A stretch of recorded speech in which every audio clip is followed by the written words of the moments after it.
আমাদের প্রভু এক এক নবীর উম্মত, জীবন বিধান এক, ওই শিবানী কোরআন। আমাদের প্রভু এক এক নবীর উম্মত, জীবন বিধান এক, ওই শিবানী কোরআন। তবে কেন এক নও হে মুসলমান, এক হও করিয়া হবান। বাইতুল্লাহ এক, আওয়াজ করে বলো আমাদের বাইতুল্লাহ কয়টা? বাইতুল্লাহ এক, মদিনা শরীফ এক, উহুদ পাহাড় এক, বদরের মাঠ এক। একটা তো জীবন আর মরণ যে একটাই, একসাথে মিলে মিশে একটাই প্রাণ।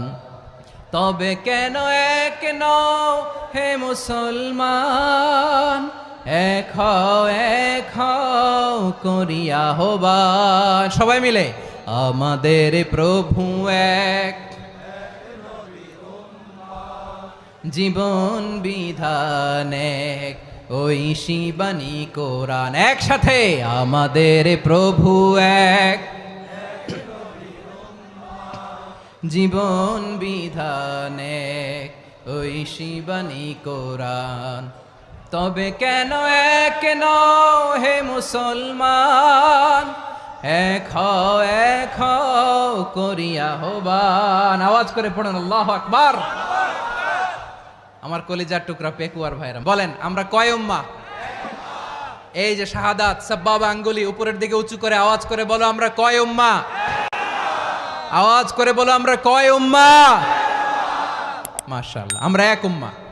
এক উম্মাহ আমরা। খবরদার, গোটা বিশ্ব আমাদের এই আঙ্গুলি দেখেছে, আমরা এক উম্মাহ। শুধু আমরা এক উম্মাই না, আমরা এসেছি এক উৎস থেকে। কয় উৎস? ফ্রম অ্যাডাম এন্ড ইভ, আদম এবং হাওয়া, উনার সন্তান আমরা। তার ছেলে মেয়ে থেকে, তার ছেলে মেয়ে থেকে, তার ছেলে মেয়ে থেকে আমি।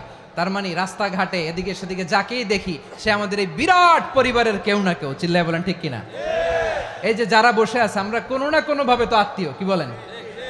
কারণ আদি পিতাকে সবাই বলে না, আদি পিতাকে, আদি মাতাকে হাওয়া আলাইহিস সালাম। তার মানে আমরা উম্মাহ এক, আমাদের উৎস মানে এক অরিজিন থেকে আমরা এসেছি।